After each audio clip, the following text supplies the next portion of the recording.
Graças e paz, meus queridos, tudo bem? Vamos dar continuidade aos nossos estudos na carta do apóstolo Paulo aos Filipenses. Nós estamos já caminhando há algum tempo, né? Nós estamos na nossa 14ª aula. Nós já vencemos os 3 primeiros capítulos e a metade do 4º e último capítulo. Nós estamos caminhando mesmo a passos curtos, a passos lentos, tá? E é proposital, para que nós possamos extrair o máximo de lições que o texto bíblico nos dá. A lição de hoje, nossa 14ª lição na carta de Paulo aos Filipenses, nós trabalharemos os versos 8 e 9 do capítulo 4 e o tema da nossa aula será o sumário do dever cristão. Nós vamos ver que nesses dois versos nós temos bastante lições primorosas, importantes para a nossa vida. Eu convido você então a abrir a sua Bíblia no capítulo 4 da carta de Paulo aos Filipenses e acompanhar a leitura. Enquanto você abre a Bíblia, deixe-me dar um recado a você que nos acompanha, seja pelo YouTube, ou seja pelo nosso aplicativo, Minha Igreja, pelo nosso aplicativo Minha Igreja, ou pelo endereço ibopvh.com.br/ao vivo. Se você tiver alguma dúvida, você pode mandar essa dúvida para a gente. Você pode mandar essa dúvida para mim, você pode mandar a dúvida para vulmarjunior@ibopvh.com.br, tá? vulmarjunior@ibopvh.com.br. Você pode mandar a sua dúvida, que assim que eu recebê-la, responderei ela com todo prazer. Então, não guarde dúvidas, tá? Não guarde dificuldade na interpretação do texto. Mande as suas dúvidas para o nosso e-mail e a gente vai responder assim que tivermos acesso a ela. Bem, dito essas informações, né, essas dicas iniciais, convido você a abrir a sua Bíblia na carta de Paulo aos Filipenses, capítulo 4, verso 8 e 9. Tá? Quero convidar você a ler comigo o texto. Tá? Quanto ao mais, irmãos, tudo que é verdadeiro, tudo que é honroso, tudo que é justo, tudo que é puro, tudo que é amável, tudo que é de boa reputação, se há alguma virtude, se há algum louvor, estejam pensando nessas coisas. Pratiquem sempre não só o que aprenderam e receberam, mas também o que ouviram e viram em mim. E o Deus da paz estará com vocês. Vamos orar? Senhor, dá-nos sabedoria, dá-nos entendimento, dá-nos graça agora para que possamos aprender com a Tua Palavra, aprender com a lição que estudaremos. Usa-nos, tem misericórdia de nós, abre os nossos ouvidos, abre os ouvidos de quem precisa te ouvir, abre o entendimento de quem precisa te entender. Molda-nos à imagem e semelhança de Jesus, é o que te pedimos em nome de Jesus. Amém. Querido, antes de nós passarmos à análise do verso 8, um verso bastante conhecido da carta de Paulo aos Filipenses, um dos muitos versos conhecidos da carta de Paulo aos Filipenses, eu quero só explicar para você o porquê desses verbos aí entre parênteses. Tá? Dentro da análise dos textos, dentro de uma área do estudo teológico chamada exegese, tem um trabalho chamado de crítica textual. O que é a crítica textual? É quando você pega os pergaminhos, que são as cópias dos originais, as cópias dos pergaminhos originais, você compara o grupo de manuscritos, o grupo de pergaminhos, e entre um grupo e outro que foram usados para servir de base para as versões modernas, você vai ter alguma distinção ali entre a forma como está escrito. De repente, um determinado grupo de pergaminhos tem uma escrita para esse verso de um jeito, um outro determinado de um grupo tem uma escrita de outra forma. Tá? De uma maneira geral, isso não altera o conteúdo do texto, não altera o conteúdo da interpretação, né, a forma de interpretar o texto, e não traz nenhum tipo de preocupação para a gente. É só para que você saiba que algumas Bíblias, inclusive, fazem menção a essas diferenças entre manuscritos, né, colocando ou as palavras entre parênteses, ou colocando entre colchetes, ou até mesmo usando um asterisco. Então, de repente, você está lendo sua Bíblia, ainda não entendeu exatamente por que alguns textos estão entre colchetes, alguns textos estão entre parênteses, ou estão destacados com algum asterisco, é porque muito provavelmente esse texto ele não está presente na maioria dos manuscritos, ele está presente apenas em uma parte dos manuscritos. Tá? Apenas para que você tenha aí uma pequena informação, um pequeno conhecimento. Agora fique tranquilo, nada disso altera o conteúdo do texto bíblico, isso não significa que você tenha um texto adulterado nas mãos, ou um texto irreal, um texto que não condiz com o que de fato os apóstolos escreveram lá atrás, ou mesmo com o que os autores do Antigo Testamento escreveram. Muito pelo contrário, tá? Você fica muito tranquilo. A maioria das empresas, das editoras que trabalham com tradução do texto bíblico são muito sérias e tem um cuidado esplendoroso, um cuidado minucioso. Uma tradução nunca é feita por uma única pessoa, tem sempre um conjunto, um colegiado de especialistas no texto. Muitas vezes você tem especialistas apenas naquele pergaminho, naquele texto, especialistas em Marcos, especialistas em Atos, especialistas em Filipenses. Então fique tranquilo que as equipes que trabalharam na tradução da sua Bíblia são equipes gabaritadas e com plenas condições de lhe entregar o mais próximo, o mais fiel ao documento original, sabendo, óbvio, que nós não temos acesso aos documentos originais. Os manuscritos originais, tanto do Antigo Testamento como do Novo Testamento, se perderam ao longo do tempo, mas a quantidade de cópias que eles têm ao longo dos séculos e dos milênios nos dão uma certa tranquilidade, muito próximo de quase 100% de tranquilidade, de que o texto que você tem em mão é exatamente o texto que o apóstolo Paulo escreveu há 2000 e tantos anos atrás. Então, apenas para que você entenda a razão de estar esses verbos aí entre parênteses, tá? Então, feito aí essa pequena orientação, essa pequena informação, vamos passar à análise do texto. Nós vamos analisar hoje o conteúdo desse primeiro verso, é a meditação própria, tá? Lembrando que meditação é uma disciplina cristã. Muitas vezes, por conta da nossa influência um pouco mais moderna em relação a religiões de matriz oriental, que se utilizam da meditação com o intuito, às vezes, de limpar a mente ou ou até mesmo com alguns tipos de comportamentos que às vezes parecem estranhos para nós cristãos, especialmente cristãos ocidentais, tá? Eu quero que você limpe da sua cabeça isso nesse momento, tire isso da sua cabeça, porque a Bíblia nos manda meditar sobre o texto bíblico. E a meditação é uma disciplina necessária e essencial ao cristão. O ato de pensar e repensar sobre o que você está aprendendo, sobre o que você está escutando, sobre o que você está lendo, é essencial para que você possa ter um melhor aprendizado do texto bíblico, ter uma melhor performance na sua vida cristã, no sentido de fato, internalizar os conceitos que o texto bíblico nos comanda. Então, hoje nós vamos falar sobre meditação, mas nós vamos falar sobre a meditação própria, a meditação que o texto bíblico nos orienta. Então, o apóstolo começa dizendo: quanto ao mais, tudo o que é verdadeiro. Aqui nós temos um ponto interessante, porque muitos sustentam a opinião de que o apóstolo aqui está copiando um parágrafo de um livro pagão sobre moralidade ou de algum manual de disciplina circulado por uma seita essênia. Tá? Dentro da análise do texto, da exegese do texto, tem-se uma discussão por parte da academia teológica de que esse verso, esse trechinho aqui que o apóstolo Paulo está no verso 8, ele estaria copiando, tá, essa sequência de orientações que ele vai dar mais para frente, estaria copiando de algum tipo de livro pagão sobre moralidade ou algum tipo de manual de disciplina que circulava ali por uma seita essênia. Tá? Uma seita essênia, não sei se você vai se lembrar agora, você vai precisar ir resgatar algumas informações de outros cursos de escola bíblica que você tenha feito. Mas se você não fez, deixa eu fazer um resumo rápido. Tá?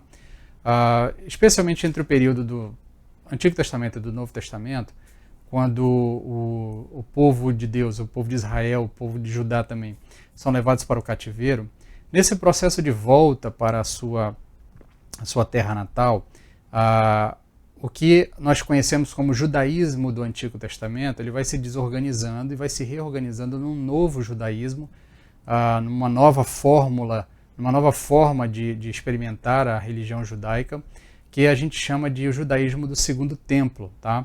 O templo restaurado por Esdras, o templo restaurado depois da volta do exílio. Então, esse judaísmo do Segundo Templo, que a gente chama, que é o judaísmo que os apóstolos vão ser criados e vão vivenciar, inclusive é o judaísmo que Jesus Cristo vai combater ao longo da sua missão terrena, esse judaísmo, essa organização política e religiosa do povo de Israel, ela vai formar grupos. Tá? Entre os grupos mais famosos, nós temos os fariseus, nós temos os saduceus, nós temos os zelotes e nós temos os essênios. Quem eram os essênios? Tá? Os essênios eram um grupo que entendia que a cidade, ou melhor, que a cidade de Jerusalém tinha se corrompido e eles então precisavam viver fora da cidade. Normalmente eles viviam no deserto, viviam em comunidades no deserto. Você pode lembrar agora de cabeça aí, se você já ouviu falar nos manuscritos do Mar Morto, os manuscritos do Mar Morto, ou os manuscritos de Qumran, tá? Essa comunidade de Qumran, ela é uma comunidade essênia, tá? Ela é uma comunidade que vivia fora do contexto urbano de Jerusalém, ou das cidades ali circunvizinhas à região da Judéia.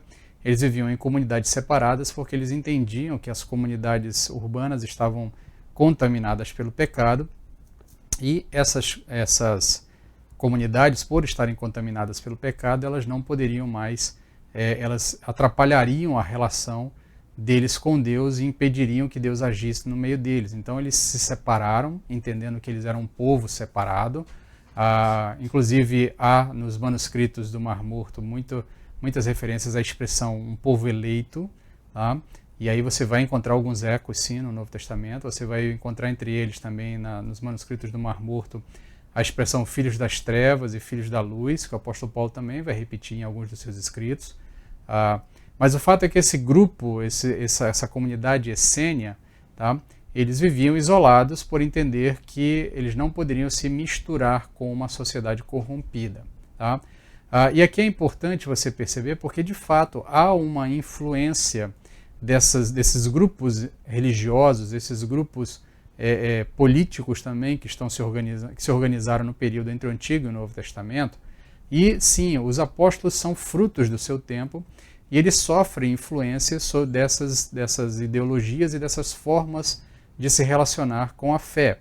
O apóstolo Paulo é um fariseu, tá? Por formação. Então, boa parte do seu apego à lei, da sua preocupação na boa interpretação da lei, está ligado, sim, à sua formação farisaica. Tá?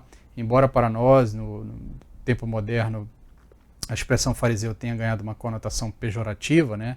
De alguém que é falso, né? De alguém que vive uma fé falsa, tá? Mas no período do Novo Testamento, os fariseus eles eram tratados como aquelas pessoas que eram de fato muito zelosas da lei, cuidavam tanto da lei que criaram uma série de regramentos para proteger a lei.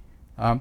Então, nesse sentido, as pessoas que discutem esse texto de Filipenses, entendem que por conta dessas influências todas, inclusive por conta daqueles outros versos, outros textos que eu citei para vocês, expressões que eu citei para vocês, que estão entre os escritos das comunidades essênias e estão presentes também no texto do apóstolo Paulo, no texto paulino, né, filhos das trevas, filhos da luz, a ideia de eleição,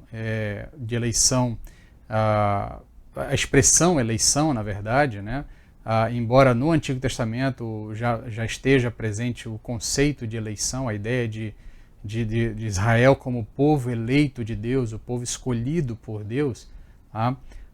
Mas o fato é que há influência, sim, esses escritos corriam naquele tempo, há ali entre os manuscritos do Mar Morto, entre o grupo de manuscritos que foi encontrados ali por volta da década de 70, entre o grupo de manuscritos que foram encontrados ali, tinham muitos comentários de livros do Antigo Testamento, tinham muitos comentários de livros que circulavam naquele período, né? Livros que a gente vai chamar de deuterocanônicos, né? Ou melhor, a Igreja Católica que vai chamar de deuterocanônicos, nós vamos chamá-los de apócrifos, né? São livros que foram escritos entre o final do Antigo Testamento e o início do Novo Testamento, né? E vão muitas vezes ali trazer algumas informações um tanto quanto confusas, tá? Um tanto quanto contraditórias com o restante do corpo canônico, mas o fato é que esses escritos circulavam, os apóstolos leram eles, tiveram acesso, especialmente o apóstolo Paulo, por conta da sua formação mais erudita. Então, é possível haver algum tipo de influência, embora, no caso específico aqui desse texto, isso seja uma crítica um tanto quanto simplória, tá? Porque existem algumas objeções a essa ideia de que o apóstolo Paulo estaria copiando de uma outra fonte esse verso que nós estamos estudando. Primeiro, o caráter genuinamente cristão dessa exortação é evidente pela referência à paz de Deus que a precede, e o Deus de paz que a procede. Então, quando nós estudamos o texto na semana passada, o texto terminava dizendo que a paz de Deus, que excede todo o entendimento, guardaria o coração dos filipenses, né, se eles buscassem a verdadeira bem-aventurança. E no final desse verso que nós vamos ler, o apóstolo Paulo vai fazer novamente, no final do verso 9, na verdade, vai fazer novamente um fechamento dizendo que o Deus de paz, tá, estará com vocês. Então, não faz muito sentido ele estar copiando de uma fonte pagã, se o texto está embutido entre duas expressões, tá? Duas referências ao Deus bíblico, a Jeová, a Yahvé, tá? Então não faz muito sentido. Da mesma forma que, de uma maneira geral, todas as exortações que ele vai passar agora, elas têm caráter eminentemente cristão. Você vai encontrar ecos dela no Sermão do Monte, você vai encontrar ecos dela no Decálogo, você vai encontrar ecos dela na lei mosaica, você vai encontrar ecos dela em todas as orientações neotestamentárias, tá? Tanto as orientações de Cristo diretamente, como as orientações apostólicas. Então, esse caráter genuinamente cristão dessa exortação, tá? Ele é evidente por conta da referência à paz, mas ele também encontra eco em outros textos, tanto do Antigo como do Novo Testamento. Tá? Também é evidente pelo fato de que o apóstolo declara que essas coisas têm sido ouvidas e vistas nele. Sem dúvida, os filipenses tinham sido testemunhas das virtudes cristãs de Paulo. Então ele vai falar no finalzinho, já leu o texto, mas vai ver depois na análise, que no finalzinho, ali no início do verso 9, ele vai dizer: não apenas ouçam, mas pratiquem aquilo que vocês viram eu fazer, me viram fazer, né? Aquilo que vocês me viram fazer. Então, não faz muito sentido você achar que ele está copiando de outros, porque tudo que ele vai falar, tudo que é justo, tudo que é puro, tudo que é amável, tudo que é correto, ele está falando de algo que ele mesmo pratica. Tá? Tanto quanto possível, as palavras que o apóstolo usa em qualquer passagem devem ser interpretadas à luz de passagens paralelas da Escritura, especialmente nas próprias cartas de Paulo. Como eu já comentei anteriormente, o apóstolo faz referência a esse conjunto de orientações em outras cartas. Ele vai falar do fruto do Espírito, ele vai falar em 1 Coríntios, em 2 Coríntios, quando ele fala de 1 Coríntios, quando ele fala dos dons, ele vai falar do caminho mais perfeito, né, do caminho excelente, vai falar do amor. Ele vai falar em Colossenses, vocês, capítulo 3, vocês agora que morreram com Cristo, ressuscitaram com Cristo, pensem nas coisas do alto, né, e não nas coisas da terra. Então, há todo um contexto de escritos do apóstolo Paulo que dão a segurança para entendermos que isso aqui é da pena do apóstolo Paulo e é inspiração de Deus dada ao apóstolo Paulo para nos abençoar neste momento de leitura. Note bem as 6 ocorrências da expressão tudo o que, seguida de 2 casos de termo alguma. Os crentes não só devem mostrar este ou aquele rasgo do caráter cristão, mas todas as graças em ordem harmoniosa. Então perceba que ele vai chamar a atenção, nós vamos passar uma por uma dessas características do caráter cristão. Você deve perceber que o apóstolo está aqui chamando a atenção para que o cristão envolva todas essas características na sua vida. Não é apenas uma delas, mas são todas as características. Da mesma forma como o fruto do Espírito não deve ser entendido como cada um daqueles elementos como um fruto, quando na verdade o texto é no singular, é o fruto do Espírito, não são os frutos do Espírito, mas é o fruto. Então, o que dá a entender é que todos aqueles elementos citados lá no fruto do Espírito, eles compõem o fruto. Então, não dá para você dar o fruto pela metade, ou você dá o fruto todo, ou não dá fruto nenhum.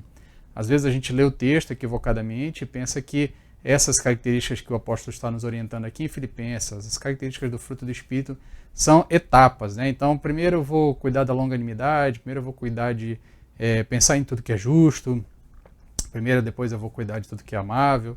Não, a orientação é que isso tudo é em conjunto, é ao mesmo tempo. Óbvio que nós compreendemos as limitações e nós compreendemos o processo de santificação. Mas isso não pode servir de muleta, nem pode servir de desculpa, tá? Do tipo, eu não sou paciente, mas sou generoso, né? Então, uma etapa eu já fui, a outra é porque eu sou assim, então Deus me aceita assim. Não, a orientação do texto é que nós sejamos moldados à imagem e semelhança de Jesus por completo, não é só uma parte, é toda a característica, né, todas as marcas, todas as graças em ordem harmoniosa. Tá? Então, passando aí a análise do texto, o apóstolo exorta os filipenses a meditarem em tudo o que é verdadeiro. Ele começa dizendo tudo o que é verdadeiro. A verdade se ergue acima da falsidade, Efésios 4, 25. Tem sua norma em Deus, Romanos 3, 4. Caminha de mãos dadas com a bondade, com a justiça e com a santidade, Efésios 4, 24, 5 e 9, e alcança seu clímax na verdade do Evangelho, Efésios 1, 13, 4, 21, Colossenses 1, 5 e 6. Os textos estão aí para você consultar eles posteriormente. Perdão. Os textos estão aí para você consultá-los posteriormente, mas o fato é que a verdade, tá, ela é uma característica do cristão. Ela é uma das características do cristão. Por quê? Porque o cristão é aquele que foi confrontado com a verdade, ele foi apresentado a verdade. Tá? Então, tudo o que é verdadeiro deve ocupar a mente do cristão. Tudo o que é verdadeiro deve ser objeto da preocupação do cristão. Então, nesse sentido, fazendo aqui já algumas aplicações para as nossas vidas, o cristão não convive com a falsidade. Tá? Por exemplo, tem um filme bem interessante, é um filme bonito de se ver, é um filme até comovente. O nome do filme, se eu não me engano, em português em inglês, perdão, é White Liar. White Liar, acho que é isso. Traduzindo, assim, uma tradução direta, seria Mentira Branca. Tá?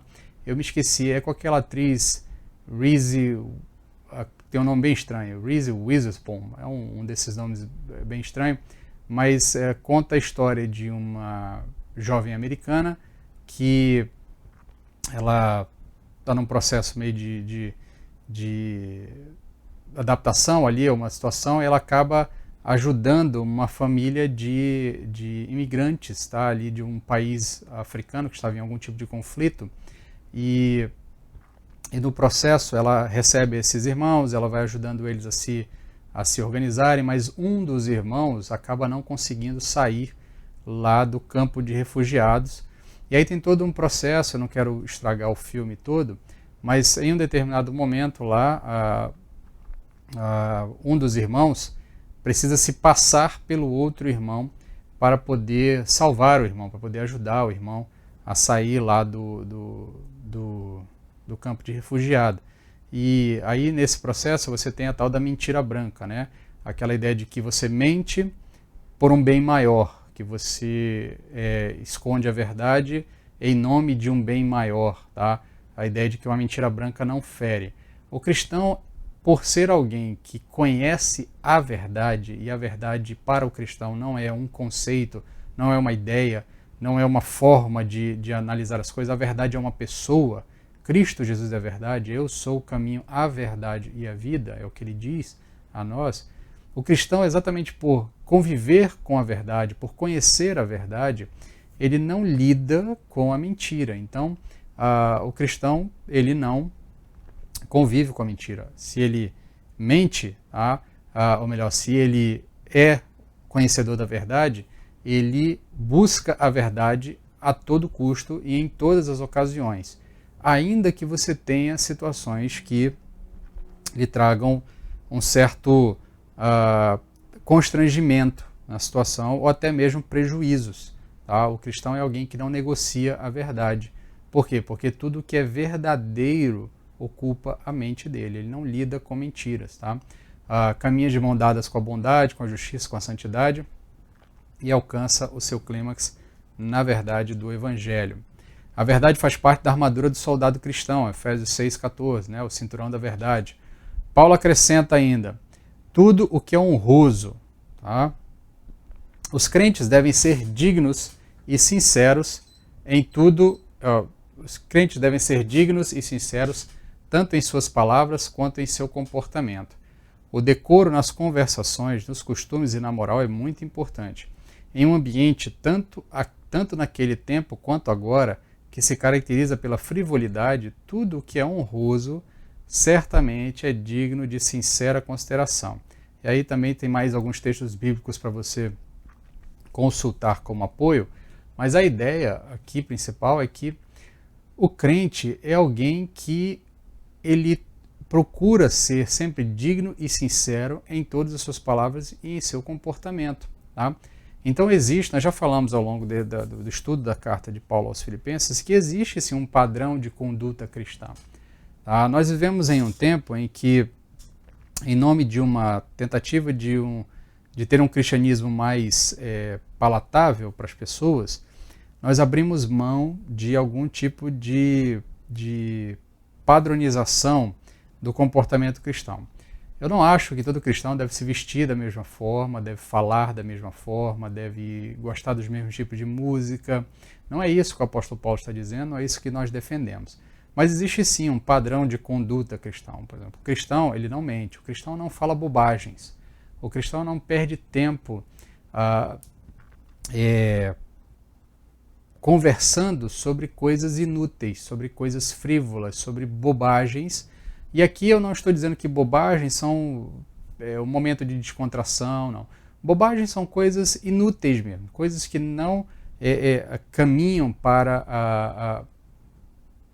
que não ajudam na nossa caminhada, no nosso processo de moldagem à pessoa de Cristo.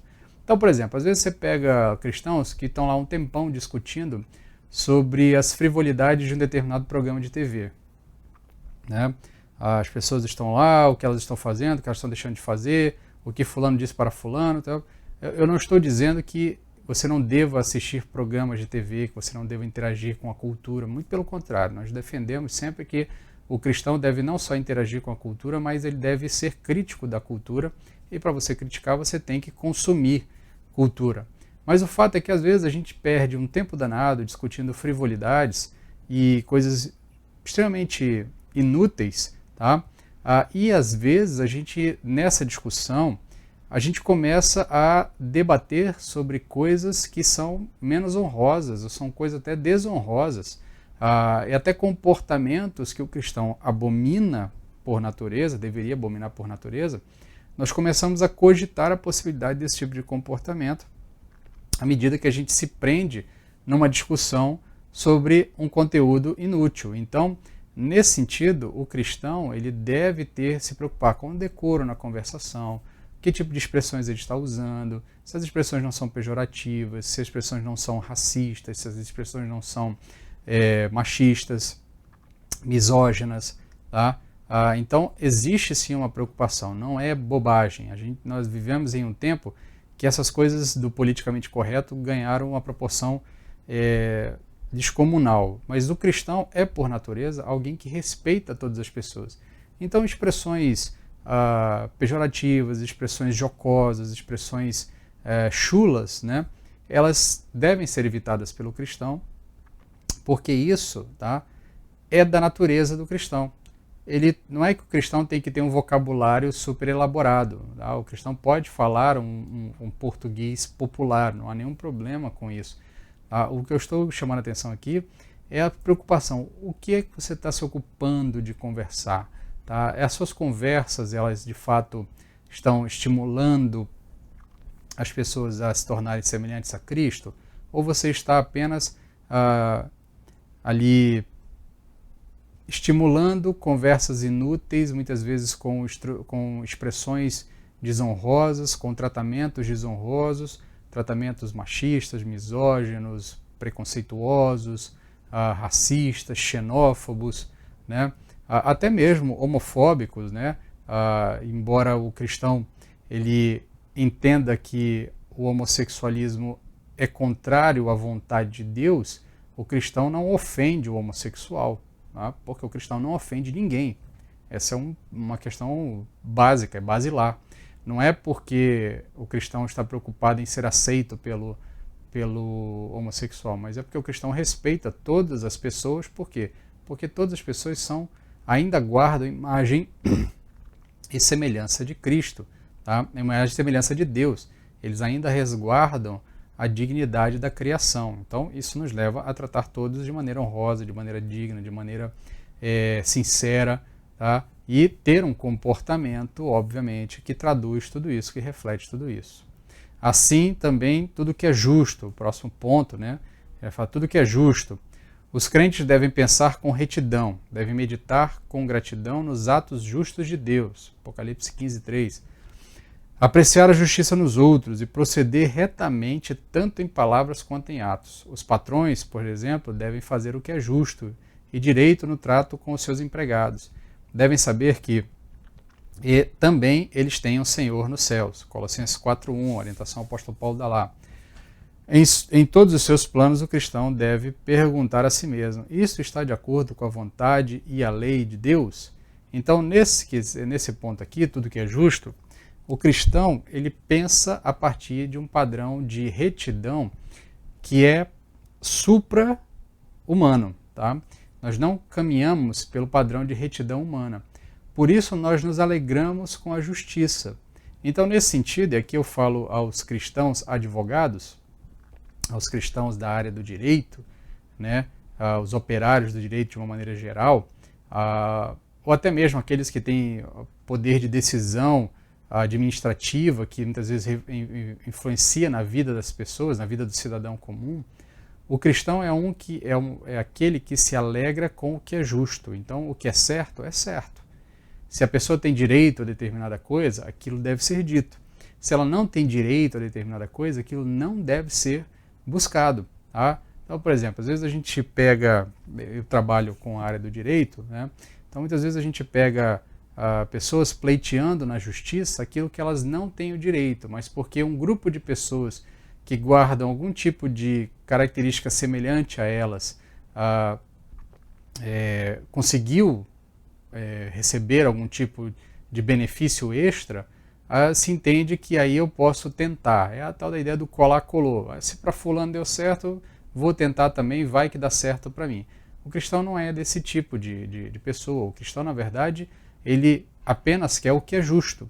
E, nesse sentido, o advogado cristão, tá, ele deve buscar o que é justo. Se o seu cliente tem direito àquilo, lute pelo direito dele. Agora, se ele não tem direito, diga para o seu cliente: olha, você não tem direito a isso. A lei não resguarda o seu direito em relação a isso, então eu não vou pleitear o que você não tem direito. Se ele quiser buscar outro advogado, entenda que o cristão é aquele que, inclusive, por conta da sua natureza restaurada, ele é aquele que está disposto a ficar no prejuízo para não abrir mão das suas características. Por isso, tudo que é justo.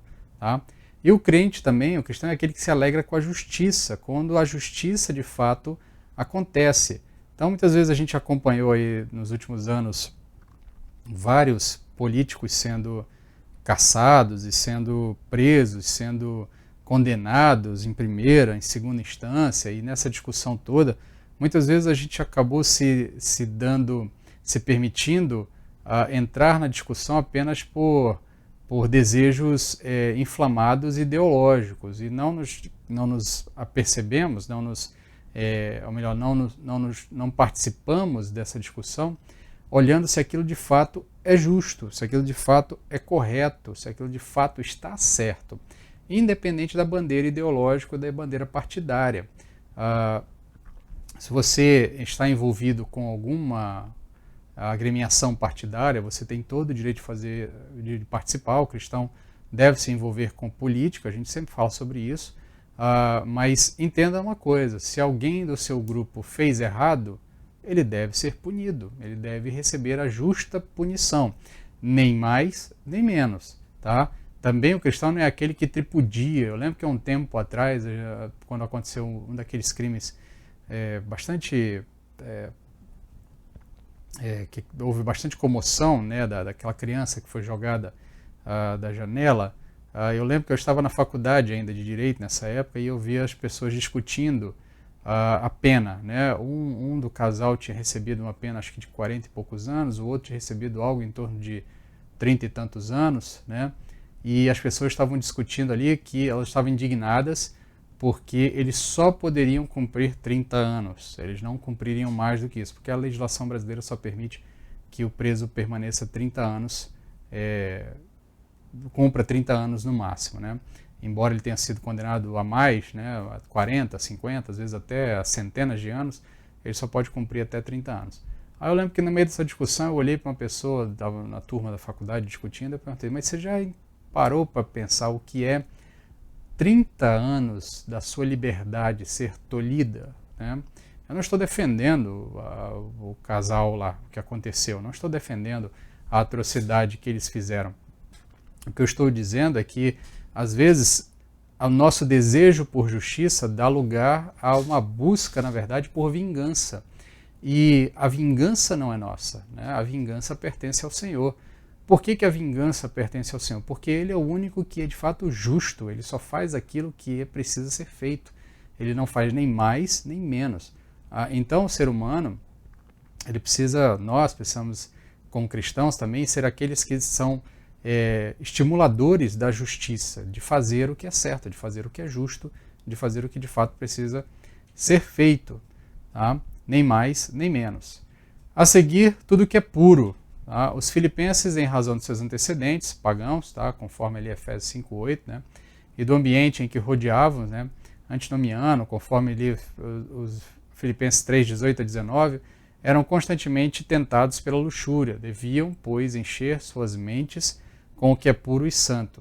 Ver também aqui 2 Coríntios 11:2, 1 Timóteo 5:22, Tito 2:5, conferir Tiago 3:17, 1 João 3:3. Todos esses são textos que vão falar da questão da pureza de mente, né, do pensamento puro, e guardar os nossos pensamentos. Deviam vencer o mal com o bem, Romanos 12:21. Tá? E este é um conselho maravilhoso que também serve para os dias de hoje. Nós ainda vivemos em uma sociedade extremamente sexualizada e uma sociedade extremamente... a luxúria faz parte do nosso dia a dia. Se você, por exemplo, procurar uma propaganda, procure no YouTube, uma propaganda do Fiat 147, tá? Procura lá, propaganda Fiat 147. Você vai achar um vídeo antigo, tá? Um vídeo ali da década de 70, início dos anos 80 talvez. A propaganda do carro era a seguinte, este é o Fiat 147, sustentação, motor potente, baixo consumo, estabilidade, direção rígida. A propaganda falava sobre o carro, falava sobre as características do carro. A propaganda finalizava assim, compre o Fiat 147 porque ele é um bom carro. Basicamente era isso que a propaganda dizia. Hoje, por exemplo, se você for pegar uma propaganda de carro, a propaganda é quase uma experiência espiritual, é quase uma experiência metafísica, né?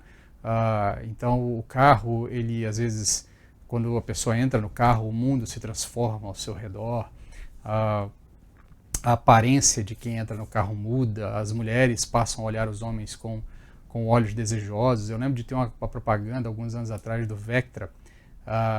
O carro, quando a pessoa entrava dentro do carro, o carro subia pelas paredes de um prédio todo espelhado e em um determinado momento ele cruzava por um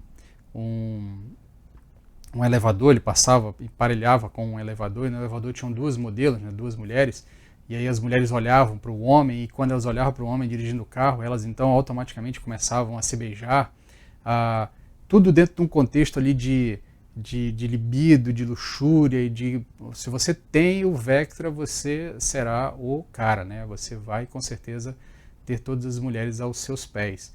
Então, nós vivemos em uma comunidade, em uma sociedade que estimula isso ainda.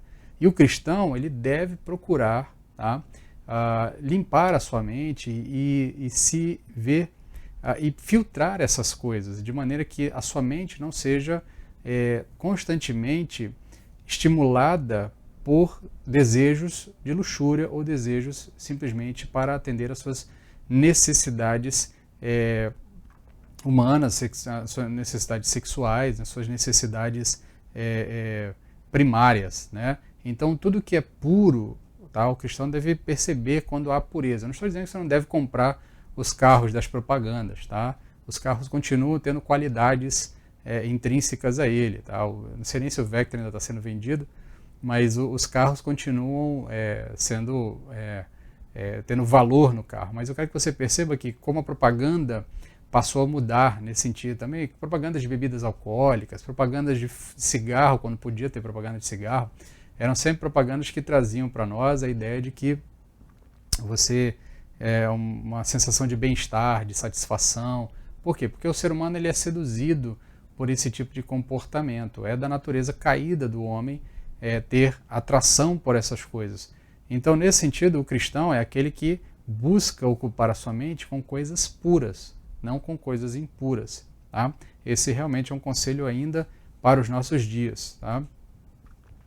Imediatamente vem tudo que é amável. Perdão, houve um erro aí no slide, mas imediatamente vem tudo que é amável. O termo amável, ainda que ocorra somente nesse único passo do Novo Testamento, contudo, era muito comum nos epitáfios. Tá?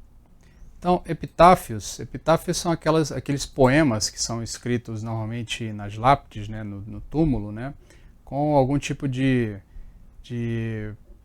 lembrança da pessoa, né, que faleceu, ou de características daquela pessoa, ou até mesmo de desejos, né, de expressões que se fazem rememorar a pessoa que faleceu. Então, a ideia aqui, né, o termo amável, aquilo que é amável, afável, agradável, recorda e evoca o amor. Tá? Por isso é uma expressão que no tempo que foi escrito, na língua original, no grego que foi escrito, faz menção também, ou melhor, tinha utilização comum em epitáfios. Tá? Por quê? Porque rememora, porque traz a lembrança de alguma coisa. Então, tudo que é amável, aquilo que é amável, afável, agradável, recorda e evoca o amor. Que os crentes, pois, meditem e considerem em tais coisas. Então, o cristão é aquele que está sempre rememorando o amor que foi derramado sobre a vida dele, o amor que foi concedido a ele, o amor que foi permitido a ele experimentar em Cristo Jesus. Aí ele continua ainda, tudo que é de boa reputação, esta é a única ocorrência deste adjetivo no Novo Testamento, ver, porém, o nome cognato em 2 Coríntios 6,8, e aqui encerra-se a lista das 6 expressões tudo o que. Essas virtudes, elas são atrativas e bem vistas, mesmo sobre os não crentes. Elas causam boa impressão. A principal consideração, pois, é que em sua essência interior, essas virtudes são realmente dignas de criar tal impressão. Então, todas essas características que a gente foi abordando aqui, das expressões tudo o que, tá? Elas são virtudes atrativas e bem vistas, quer por cristãos, quer por não cristãos. E embora nós entendamos que a vida do transformado, a vida daquele que de fato foi tocado por Deus e que conheceu a Cristo, né, que teve de fato um encontro genuíno com Cristo Jesus, essa vida que tem a possibilidade de experimentar isso por completo, até porque algumas dessas características, embora sejam bem apreciadas por crentes e por não crentes, elas também têm as suas dificuldades, porque aparentemente a sociedade em geral não dá tanto valor a elas, mas elas sim causam boa impressão. Então, Paulo sumaria, ele finaliza, né, dizendo o seguinte: se há alguma virtude, se há algum valor, estejam pensando nessas coisas. Então, qualquer coisa que, de algum modo, é matéria de excelência moral e espiritual, de maneira que seja digna de louvor, é campo adequado para o crescimento cristão. Nada que seja de natureza contrária é alimento correto para a alma. Então, como nós falamos, o cristão que de fato teve um contato com Cristo, teve um encontro com Cristo, ele busca alimentar a sua alma com virtudes corretas, com boas virtudes. Por isso ele medita em todas essas coisas. Por isso ele medita no texto bíblico para desenvolver tais características na sua vida. Nada que seja de natureza contrária é alimento correto para a sua alma. Por isso que nós, em alguns momentos, chamamos a atenção para o fato de que características contrárias ou comportamentos contrários àqueles que que nós estávamos citando, eles não devem ser tolerados pelo cristão.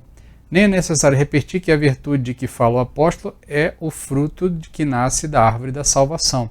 Então, como nós falamos, essas características, essas virtudes, elas são frutos da salvação. O salvo naturalmente apresentará essas virtudes. Deixe-me aqui fazer um parêntese para fazer uma ligação com uma outra aula que nós demos antes dessa aula, tá? Antes desse curso em Filipenses. Nós falamos sobre o texto bíblico como mandatário para as nossas vidas. Está lá a nossa aula sobre bibliologia. Se você tem o nosso aplicativo, ela está lá disponível para você. Também está disponível no YouTube, você pode procurar.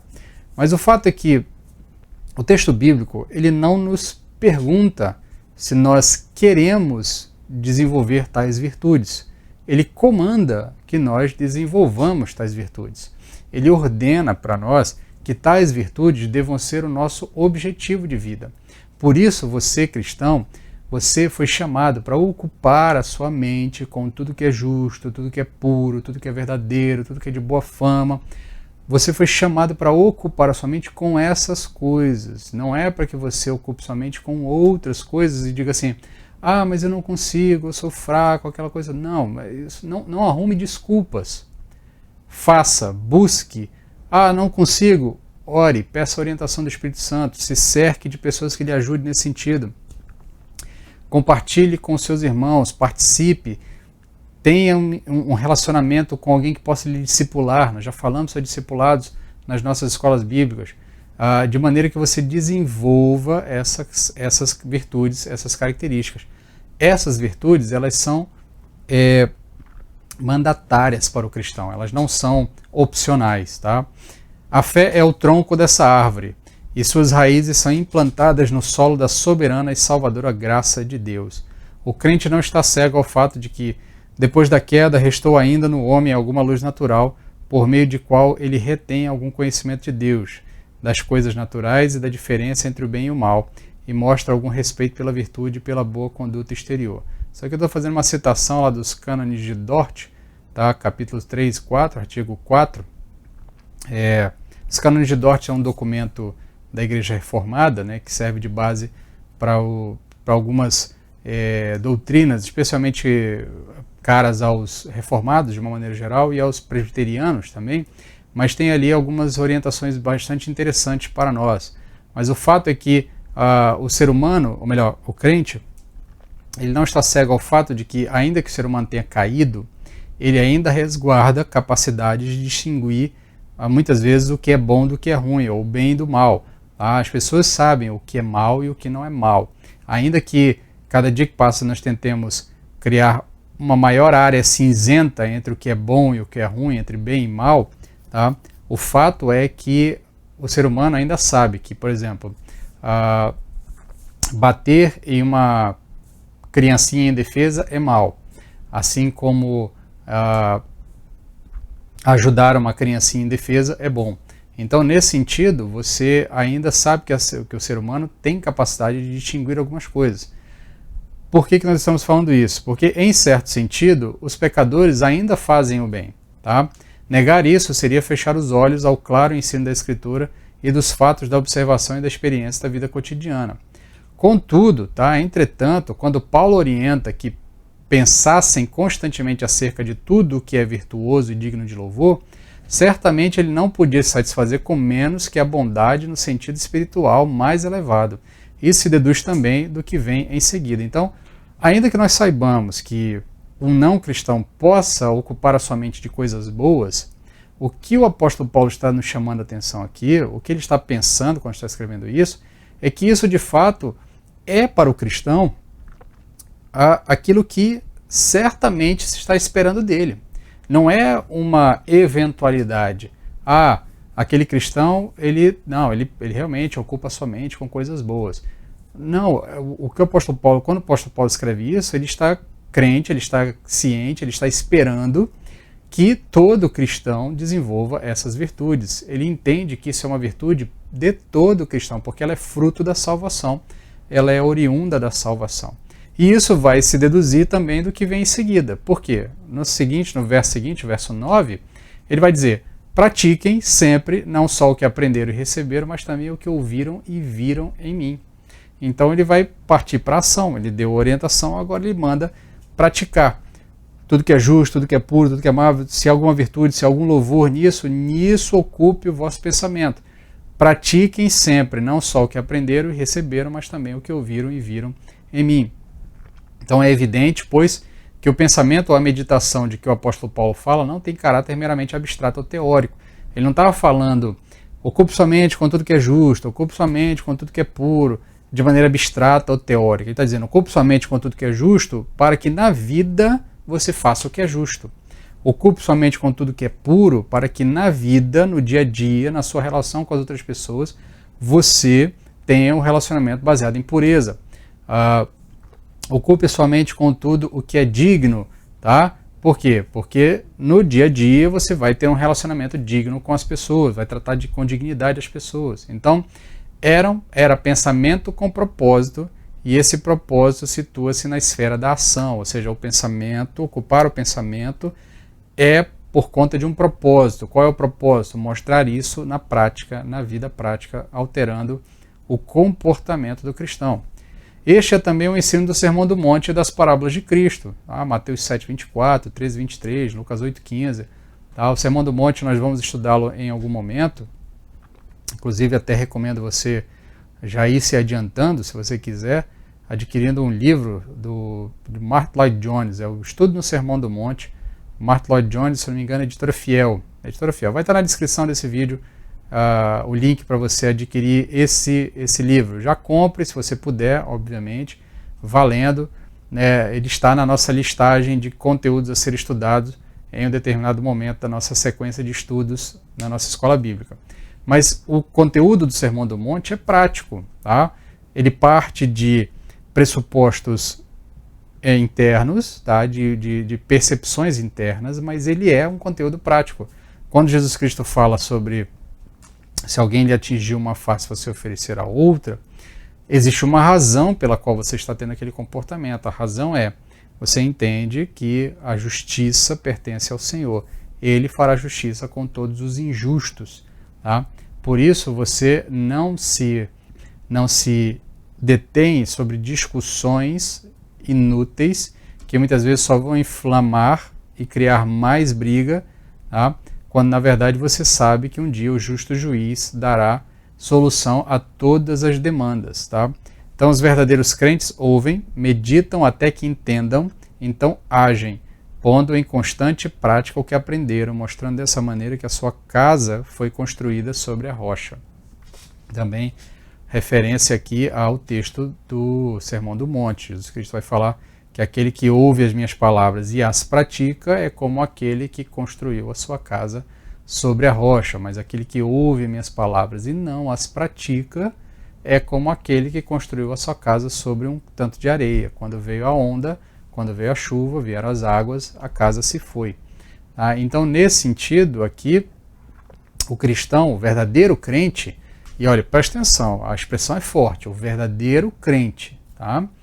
Às vezes você pode estar achando que é crente e não é crente, tá? Por quê? Se você tem dificuldade com isso, ou acha que isso não é para você, perdão, se você tem dificuldade não, mas se você acha que isso não é para você, talvez você não tenha tido uma experiência genuinamente de conversão, uma experiência genuína.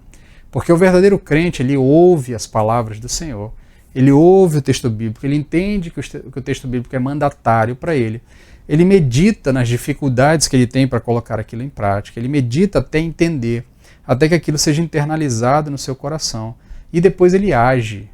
Tá? Então, quando o Sermão do Monte me manda perdoar, eu perdoo. Quando eu entendo o porquê que eu tenho que perdoar, eu perdoo. Quando eu experimento o perdão na minha vida, eu perdoo. Da mesma forma, quando o apóstolo Paulo nos orienta a ocupar a nossa mente com tudo que é justo, tudo que é puro, tudo que é santo, tudo que é amável, tudo que é de boa fama, então eu ocupo a minha mente com isso, para que eu possa, na prática, na vida, tá, de fato, desenvolver esse comportamento esperado. Então eles agem, pondo em constante prática o que aprenderam, mostrando dessa maneira que a sua casa foi construída sobre a rocha. Paulo e os outros, os outros que organizaram a igreja de Filipe, lideraram a igreja de Filipos, haviam ensinado aos filipenses as matérias sumariadas no versículo 8, e os filipenses as haviam aceito. O apóstolo, porém, havia também exemplificado essas virtudes em sua própria conduta diária. Portanto, o apóstolo tinha razão em dizer: irmãos, sejam meus imitadores, como ele diz lá no capítulo 3, verso 17, como é o que ele vai dizer aqui, vai repetir novamente aqui no verso 9, ele vai dizer: olha, mas também o que ouviram e viram em mim. E aqui volta a dizer a importância do cristão, não só da liderança, mas aí eu acho que é aplicável a todo cristão, mas obrigatoriamente, essencialmente às lideranças, mas todo cristão deve entender isso como uma ordem mandatária para si, de que você deve ser exemplo para outras pessoas. Os outros cristãos devem olhar para você e dizer assim: se eu quero saber como ter um comportamento digno, genuinamente cristão, eu olho para o irmão e lá eu tenho o exemplo de comportamento. O resultado dessa prática cristã contínua está declarado nestas palavras: e o Deus da paz estará com vocês. A expressão o Deus da paz, aqui no versículo 9, complementa e conduz a um clímax a frase a paz de Deus do versículo 7. Lembra que a gente falou lá no comecinho? Paz de Deus, versículo 7, e o Deus da paz no verso 8, e o verso 9. E isso é o resultado deste comportamento. Preste atenção. Aquele que ocupa a sua mente com tudo que é justo, puro, santo, agradável, tudo que é de boa fama, aquele que ocupa a sua mente disso, aquele que pratica sempre isso que ele ocupou a mente, tudo que ele aprendeu e recebeu, aquele o que ouviu e viu, aquele que pratica isso, o Deus da paz estará com vocês. Assim como a paz de Deus, que excede todo entendimento, guardará o coração de vocês que buscam a verdadeira bem-aventurança, o Deus da paz fará companhia àqueles que praticam aquilo que o Deus da paz deseja que você pratique na sua vida, do que você ocupe a sua mente. Os filipenses que obedeceram a estas instruções não só receberam o mais maravilhoso dom de Deus, a paz, mas tiveram também como seu constante ajudador e amigo o próprio doador desse dom, o Deus da paz e a paz de Deus. Conclusão: sumário do dever cristão pode ser expresso como segue.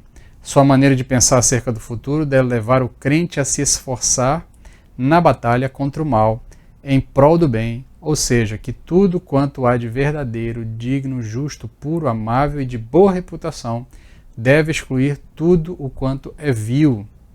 Que a virtude vença o vício.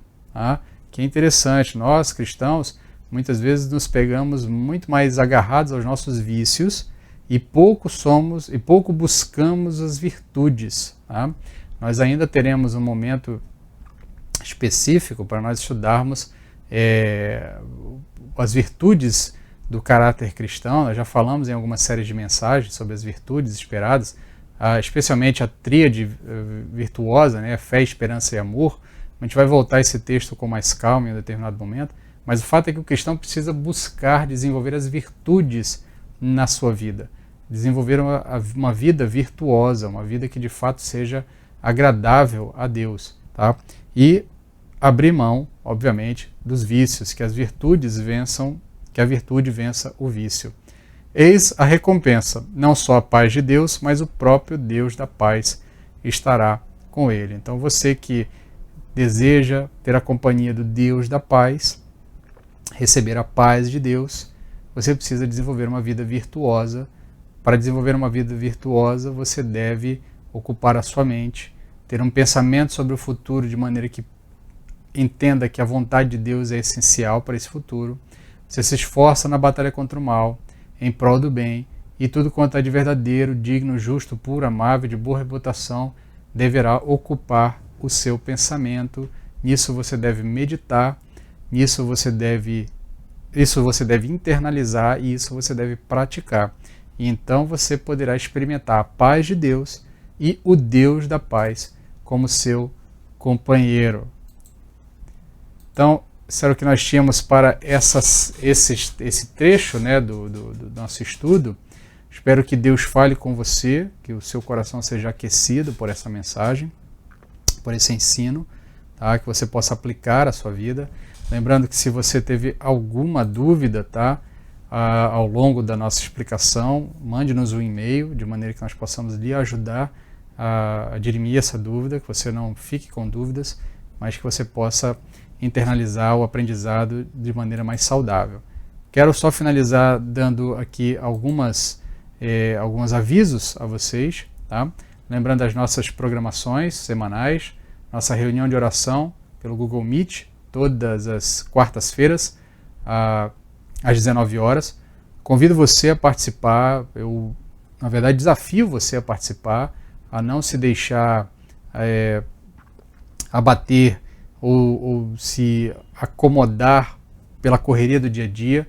Organize-se, tire ali 45, 50, no máximo 1 hora, das 19 às 20 horas, a gente faz uma reunião de oração, você tem a oportunidade de conversar com seus irmãos, muitos que você não vê há algum tempo, saber das dores e das lutas que estão acontecendo com eles, orar por eles, também poder compartilhar as suas dificuldades. Isso é essencial para a igreja, isso é uma das virtudes que também deve ser desenvolvida na igreja, a compaixão pelo irmão, a compaixão pelo próximo, de maneira que você possa de fato desenvolver um bom relacionamento com os demais irmãos da igreja. É essencial que você conviva com eles. Como nós estamos com uma série de restrições de convivência, eu recomendo, ou melhor, eu conclamo a igreja a participar das nossas reuniões de oração, assim você tem a oportunidade de conversar com os seus irmãos. Além do fato de você estar desenvolvendo, tá, as virtudes do caráter cristão, uma delas a vida de oração, certo? E aqui, me perdoe aqui até o comentário um pouco diferente, mas se você não participa de uma reunião de oração, muito provavelmente é porque você não tem prazer em orar. Tá? Muitas vezes as pessoas tentam se esquivar e dizer, não, mas eu oro em casa. Se você ora em casa, é natural que você deseje orar com seus irmãos. Se você não deseja orar com seus irmãos, é porque muito provavelmente você não ora em casa. Então, medite sobre isso, pense sobre isso, tá? Desenvolva. Oração é disciplina, disciplina que deve ser desenvolvida em conjunto com os seus irmãos, em conjunto com a igreja, tá? Pense sobre isso, tá? Então, nossa programação, nossa escola bíblica também às 10 da manhã, toda ainda permanecerá pela internet ao longo desse período de restrições, e o nosso culto público de adoração, presencial e telepresencial, que você pode acompanhar por ibopvh.com.br/ao vivo ou pelo nosso canal do YouTube, que está aí na sua tela também, youtube.com/ibopvh, tá? Você pode acompanhar também a transmissão do nosso culto e as mensagens que ficam depois guardadas lá, tá? Você também pode ter acesso ao nosso aplicativo, está aí na sua tela as orientações, né, as informações. Você baixa o aplicativo Minha Igreja, tem disponível para Apple Store e para Google Play, na Google Play, na Apple Store. Você baixa e lá também você poderá acompanhar uma série de informações e ter acesso a um conteúdo vasto que nós temos disponível no nosso aplicativo. Esses eram os recados que eu tinha para os irmãos. Vamos orar para encerrar e que Deus nos guarde ao longo dessa semana e nos permita, na próxima semana, continuar estudando a carta de Paulo aos Filipenses. Vamos orar. Senhor, fala conosco, Pai. Nós entendemos que o Senhor já falou conosco. Então, trabalhe no nosso coração agora, Pai. Aquece o nosso coração de maneira que nós possamos ser transformados por essa palavra. Tenha misericórdia de nós, ajuda-nos nas nossas limitações, ajuda-nos a desenvolver essas virtudes. É o que te pedimos, em nome de Jesus. Amém. Amém, meu querido. Fique na paz, se Deus nos permitir.